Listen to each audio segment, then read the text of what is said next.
Assalamualaikum warahmatullahi wabarakatuh. Alhamdulillah wassalatu wassalamu ala Rasulillah amma ba'd.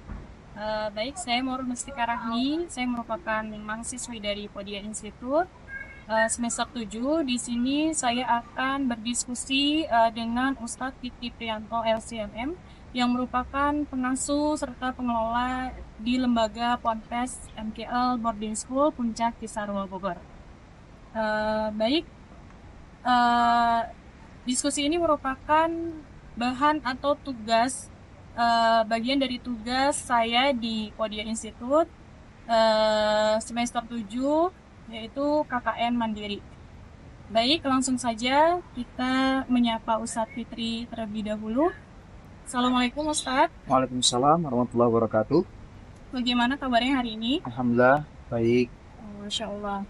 Baik Ustadz, pertama-tama saya mengucapkan jazakallah khairan katsiran atas waktu luang yang Ustadz berikan kepada Ana. Di sini saya sebagai mahasiswa Podia Institute ingin berdiskusi mengenai pendidikan ya di lingkungan MKL Boarding School. Baik Ustadz, boleh memperkenalkan diri terlebih dahulu Ustadz? Baik, bismillahirrahmanirrahim. Assalamualaikum warahmatullahi wabarakatuh. Waalaikumsalam warahmatullahi Nama saya wabarakatuh. Fitri Priyanto. Alhamdulillah ini kami sedang berada di MKL Boarding School Puncak Bogor. Makanya suasananya Masya Allah ya, karena memang konsep pesantren kami ini adalah villa. Jadi villa yang ada di puncak, alhamdulillah sekarang beralih fungsi menjadi pesantren. Demikian. Baik, Masya Allah. Jadi untuk MTL sendiri Ustadz, ini tingkatnya SMP dan SMA ya? Betul, Putri betul. ya? Ya, SMP dan SMA, putra dan putri. Masya Allah. Boleh dijelaskan Ustadz secara singkat gitu kan mengenai MTL Boarding School, kemudian apa nih visi dan misi Ponpes MTL Boarding School? Baik, sebelumnya MKL ini dulu namanya hanya Al-Muyassar. Ya, dulu itu namanya hanya Ponpes Al-Muyassar. Nah, kemudian di 2019 kami sudah merintis MKL ini di Nanggewer Cibinong. Di Nanggewer Cibinong, di situ ada wakaf rumah yang cukup luas, dan ketika itu Al-Muyassar ini baru dalam bentuk PKBM. Jadi kita itu ijazahnya paket B dan paket C.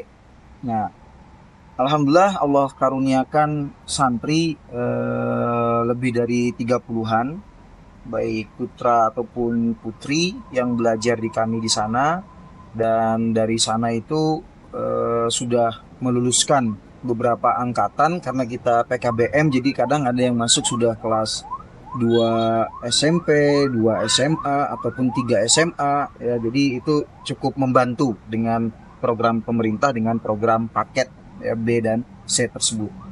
Nah, kemudian lulusan kami juga ketika di sana ya, itu ada yang di Yordan, ada yang di kampus-kampus di Jogja, di Bogor, dan di kampus favorit lainnya. Nah, setelah dari sana, karena kami mendapatkan wakaf guna, ya wakaf guna di 2019 sampai 2022, yaitu 3 tahun. Ya, 3 tahun kami menggunakan itu.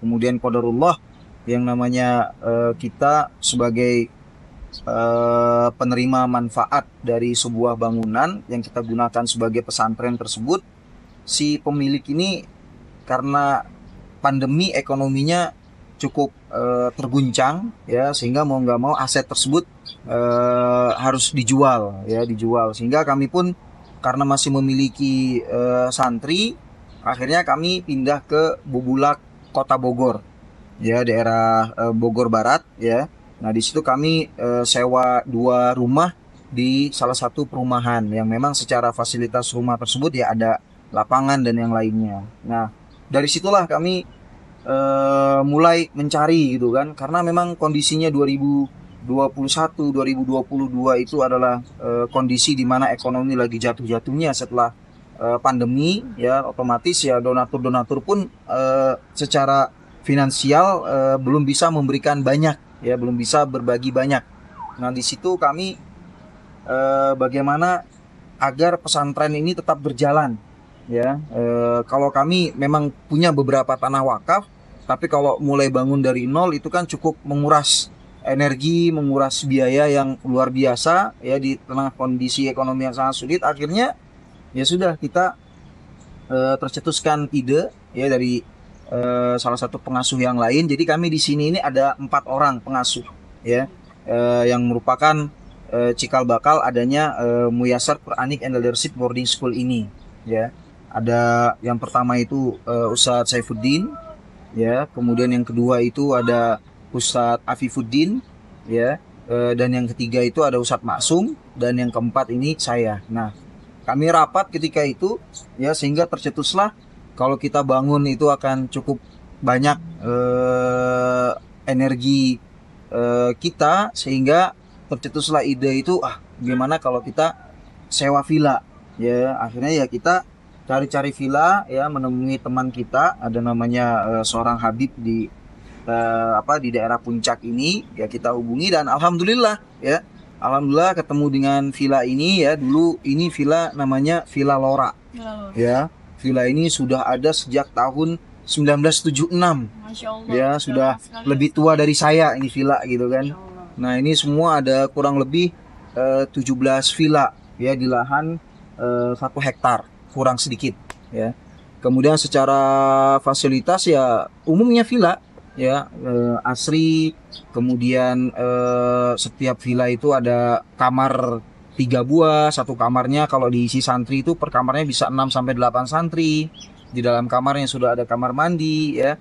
Kemudian ada kolam renangnya. Nah, ini ya alhamdulillah akhirnya yang tadinya kita dengan pemilik ini mengajukannya adalah sewa menyewa ya, akhirnya dengan izin Allah pemilik mau kita ajak kerjasama ya, sehingga keberadaan kami di MKL ini merupakan kerjasama ya, yang secara verbal ya dari si pemilik villa ini, yang semoga Allah rahmati beliau, itu adalah sampai hari kiamat ya, sampai hari kiamat. Walaupun ya secara tertulis di atas materainya ya itu tetap per 10 tahun. Jadi 10 tahun nanti ada pembaharuan akad, 10 tahun ada pembaharuan akad ya. Nah, ini demikian perjalanan kami ya sampai kami bisa berada di MKL Boarding School ini. Masya Allah ya Ustadz ya, perjalanannya cukup panjang juga ya Ustadz ya. Dan alhamdulillah sekarang sudah menemukan tempat ya yang tepat bagi para santri untuk menghafal Quran ya. Bisa dilihat sendiri ya pemandangannya, Masya Allah di sini. Baik Ustadz, kemudian apa nih visi dan misi MKL?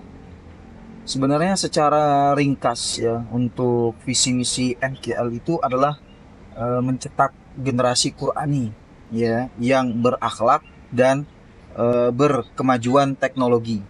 Nah, disinilah kami berempat ya, para pengasuh yang membuat sebuah kurikulum karena untuk mensinkronkan antara visi misi tersebut.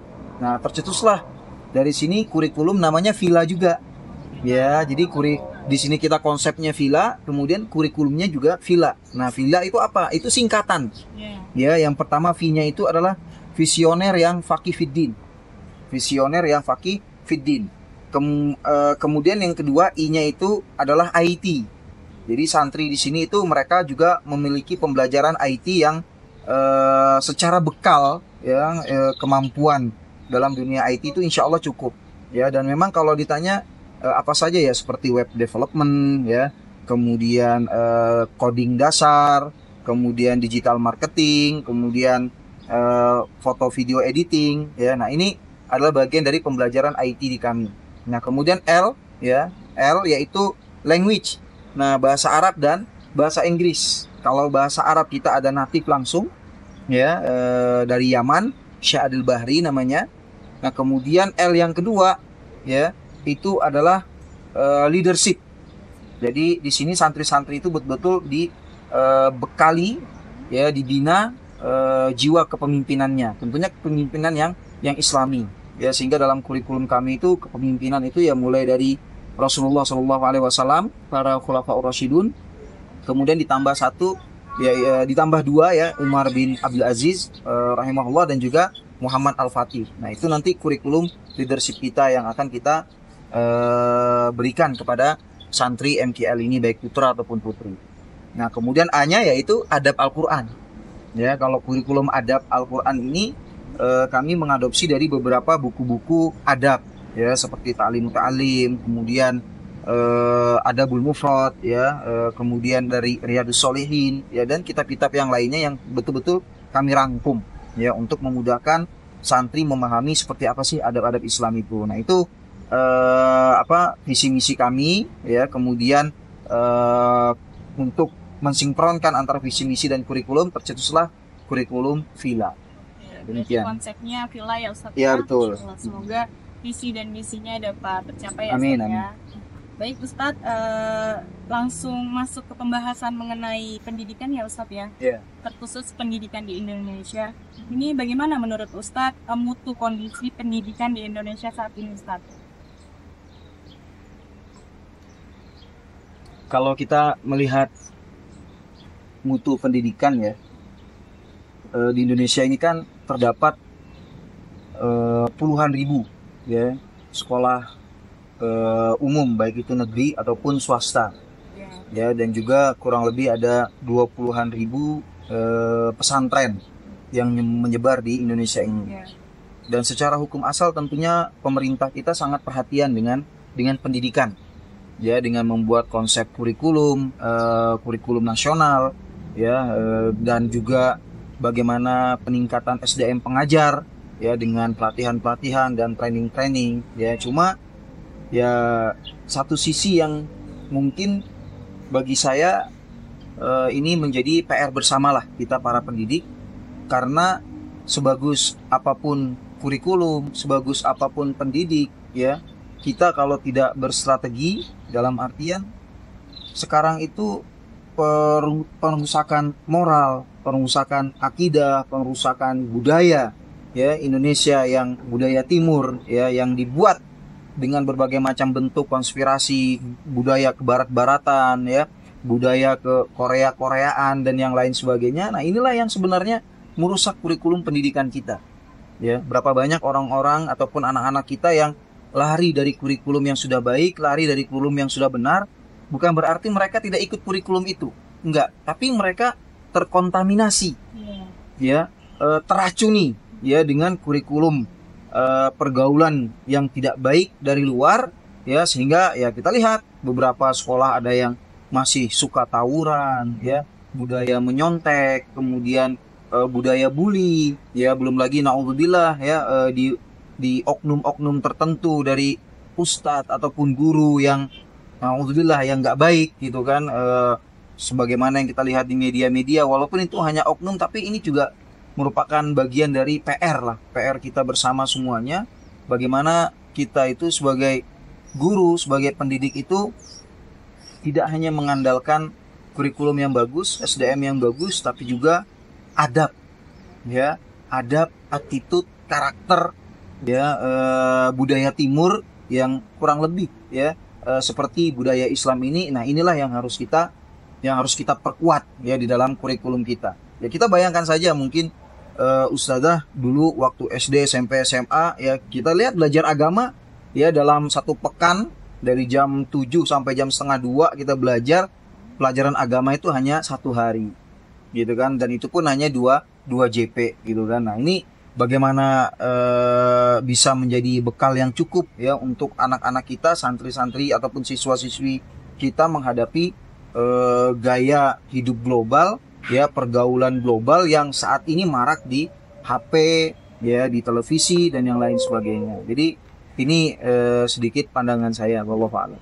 Masya Allah. Jadi masalah kompleksnya untuk semua lembaga pendidikan adalah karakter ya Ustaz. Betul ya. Jadi masuk ke pertanyaan yang kedua ya Ustaz ya. Ya, Silakan. Bagaimana nih cara menjaga maupun meningkatkan mutu pendidikan di Indonesia khususnya Ustaz? Baik. Keberhasilan pendidikan akan tercapai ketika kita mau merujuk kepada sejarah. Bagaimana dahulu guru-guru yang sangat-sangat senior kita ya telah membuktikan sejarah peradaban pendidikan yang sangat luar biasa. Ya, itu tidak lain, kita harus kembali kepada junjungan kita, teladan kita yaitu Nabi Muhammad SAW, di mana metode tarbiyah, metode pendidikan yang dibawa oleh Rasulullah adalah kalau dalam istilah umum ya metode ketuhanan. Ya, bagaimana cara kita mengembalikan dunia pendidikan ini ya kepada metode kita beribadah. Ya, artinya apa?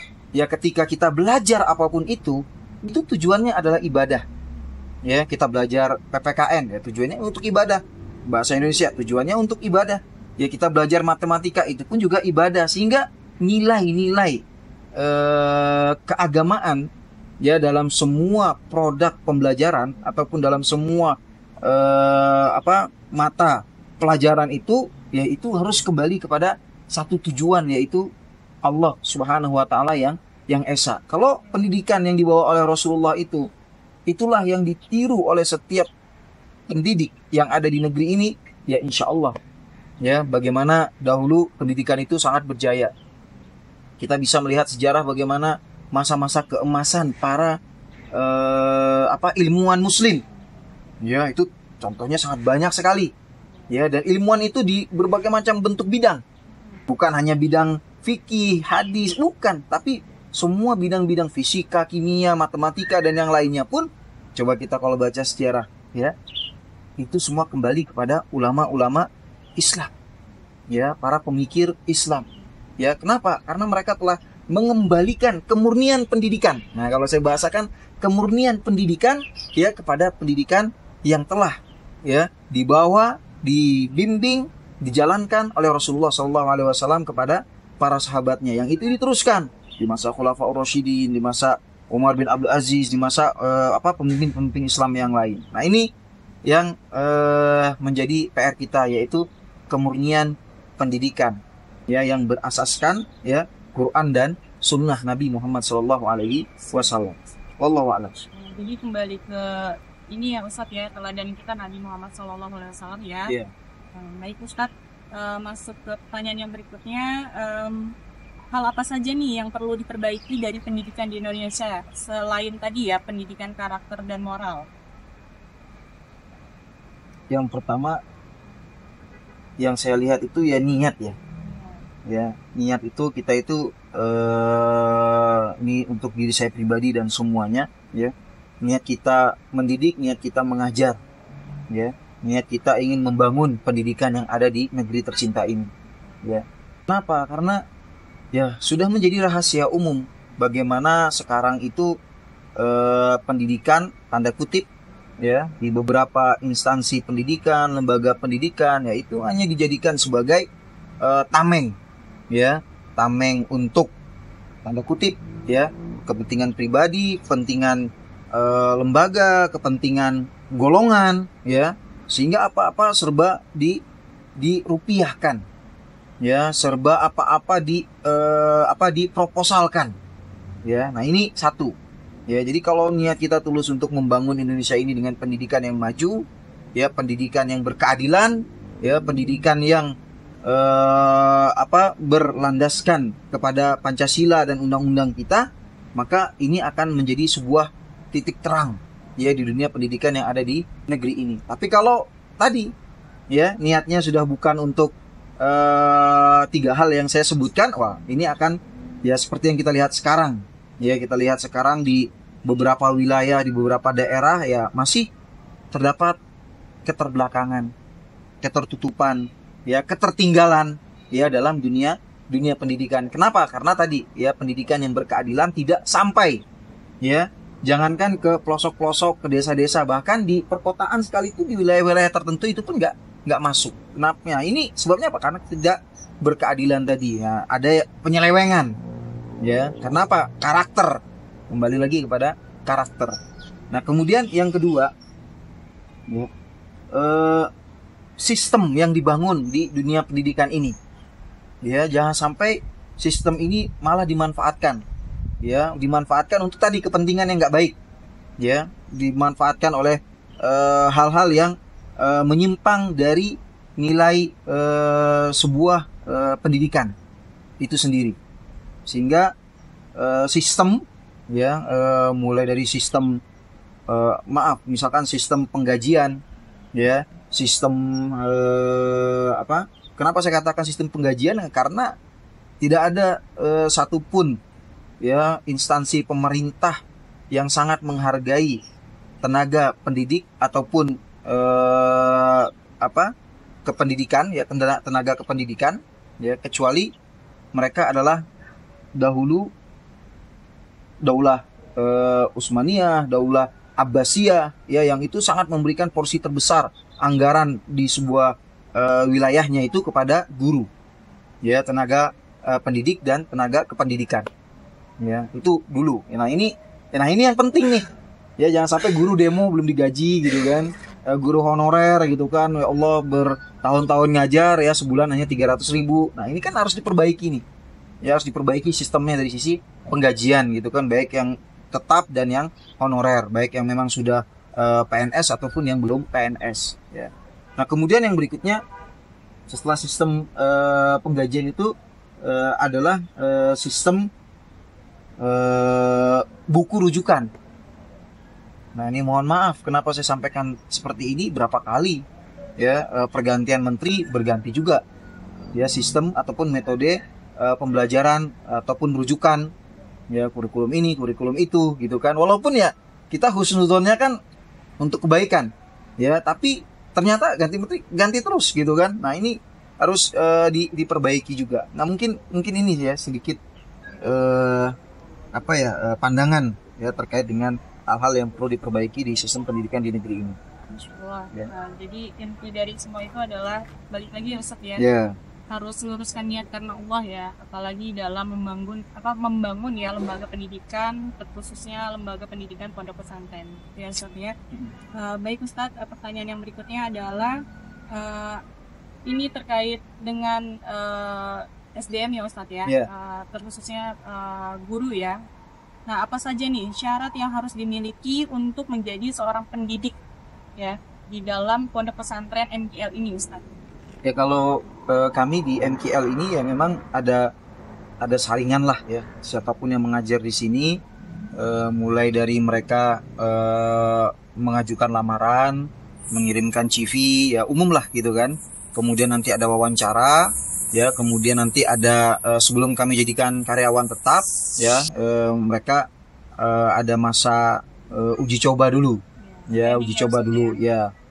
Ada ya variatif juga uji coba ini, ada yang sebulan ya, kalau memang sebulan kita lihat kinerjanya bagus ya lanjut gitu kan, ada yang 3 bulan gitu kan, kita sebulan kurang bagus kita coba upgrade, kita coba perbaiki, kita coba latih ya, nggak kurang juga di bulan ketiga gitu kan, tapi kurang berkembang juga dan masih kita mau nggak mau ganti gitu kan ya, itu normal ya, normal di semua perusahaan ya, apalagi di dunia pendidikan hal-hal yang demikian itu sangat wajar dan memang harus diterapkan ya, kalau tidak karena kita mendidik generasi ya, ketika mendidik generasi otomatis sang pendidik ini pun juga harus punya kapabilitas yang tepat, yang benar gitu kan, jangan sampai kita memasukkan orang yang salah gitu kan dalam lembaga pendidikan kita. Oke, masih bersinkronisasi nih Ustadz dari pertanyaan yang tadi ya Ustadz ya. Nah, bagaimana nih cara Ustadz gitu kan untuk meningkatkan kualitas guru yang sudah ada di dalam MKL ini Ustadz? Baik, terkait dengan peningkatan mutu ya, kami setiap di liburan ya, kan di sini liburan itu ada liburan setelah ujian tengah semester sama ujian akhir semester. Nah, itu ada training ya, training yang kami berikan. Training ini ada 2. Sebenarnya idealnya sih 3 ya, training kepada tenaga pendidikan, guru-guru, ada training kepada musyrif ya, musyrif itu pembimbing santri yang ada di asrama ya, kemudian yang ketiga itu ya terkait dengan training tenaga kependidikannya ya, mulai dari admin ya dan yang lain sebagainya. Nah, itu yang kita jalankan ya di MKL Boarding School ini. Masya Allah. Jadi memang untuk meningkatkan kualitas guru itu kita harus bersama-sama ya Ustadz ya, mengadakan yang namanya evaluasi ya. Biasanya di sini juga ada rapat kerja ya Ustadz ya. Ada per 2 pekan kalau di kita ya. Per 2 pekan itu ada evaluasi baik di tenaga pendidikan, guru-guru dan juga para musyrif. Ya. Insya Allah. Baik Ustadz, mungkin ini pertanyaan terakhir dari saya. Bagaimana nih cara memberikan didikan yang ampuh bagi remaja, khususnya di MKL ini Ustadz? Di sini kan ada santri ya, ikhwan dan akhwat ya, khususnya mereka ini kan masih dalam usia remaja ya Ustadz. Karena kita tahu ya, usia remaja itu adalah usia penentu ya bagi anak-anak kita. Bagaimana Ustadz? Baik, tidak ada satupun metode yang terbaik dalam mendidik kecuali metode Al-Quran. Ya, jadi di sini kita itu ibaratnya Quran ini sebagai penguat, ya. Sebagaimana Allah Subhanahu Wa Taala menyebutkan di dalam Al-Quran, ya, bahwa Allah telah menurunkan Al-Quran ini, ya, sebagai penguat ruh, ya, dari hamba-hamba Allah Subhanahu Wa Taala. Ya. Nah, kemudian Al-Quran juga banyak sekali menyebutkan di dalam ayat-ayatnya bagaimana dahulu Rasulullah Shallallahu Alaihi Wasallam ya memberikan sebuah motivasi, ya, sebuah kekuatan jiwa, ya, itu adalah dengan Al-Quran itu sendiri. Walaqad ba'atsna fi kulli ummatin rasulan an i'budullaha wajtanibut taghut. Nah, yang ketiga itu adalah pendidikan tauhidnya. Jadi menguatkan pendidikan tauhid kepada remaja kita. Ya, mereka di sini belajar tauhid, kitab akidah, ya, kemudian di sela-sela pembelajaran pun mereka diingatkan tentang tauhid, bertauhid kepada Allah, ya. Kemudian tazkiyatun nufus. Ya, tazkiyatun nufus. Ini juga merupakan bagian terpenting, ya. Qad aflaha man zakkaha wa qad khaba man dassaha. Nah, ini ada ibaratnya muhasabah bersama, ya, di mana santri itu dalam bentuk stadium general, ya, kita kumpulkan, ya, kemudian kita minta catatan dari mereka. Jadi kita sangat terbuka kepada santri. Mereka ngomong apa aja, ya, mereka ngeluh apa aja. Ya, karena kalau keluhan itu tidak mereka sampaikan baik secara langsung ataupun tertulis, itu bisa menjadi ganjalan mereka, ya, yang membuat pelajaran itu susah masuk, nasihat itu susah diterima, ya, sehingga kami di sini 1 bulan sekali itu ibaratnya ada liqa maftuh, ya, stadium general, ya, untuk semua santri, putra tersendiri dan putri juga tersendiri, untuk mendengar keluhan-keluhan yang macam-macam dari para santri, kritikan-kritikan semua dari para santri, ya. Tujuannya tidak lain adalah untuk membuat kenyamanan belajar, ya, kenyamanan belajar, ya, dan juga pengetahuan yang dibutuhkan, ya, dalam lembaga pendidikan untuk kebaikan dan juga peningkatan mutu, baik mutu pendidik, ya, ataupun mutu fasilitasnya. Nah, ini yang kami lakukan kepada anak-anak kami di MKL Boarding School ini. Ya, semoga ini bisa menjadi penguat bagi kami, penguat bagi santri-santri, ya, untuk sama-sama memajukan MKL Boarding School ini. Masya Allah, barakallahu fikum Ustadz. Jadi intinya adalah untuk pendidikan usia atau fase remaja ini memang harus kembali lagi kepada Al-Quran dan As-Sunnah ya Ustadz, ya. Betul. Kemudian juga di sini kita sebagai seorang pendidik atau guru itu memang harus friendly ya Ustadz ke anak-anak, ya, supaya anak-anak juga enggak terlalu canggung dengan kita, gitu Ustadz. Baik Ustadz, jazakallah khairan katsiran atas diskusinya pada hari ini. Mohon maaf bila ada salah-salah kata. Sekian dari saya, Muar Mustika Rahmi. Syukran wa jazakillah khairan katsiran. Wassalamualaikum warahmatullahi wabarakatuh. Waalaikumsalam warahmatullahi wabarakatuh.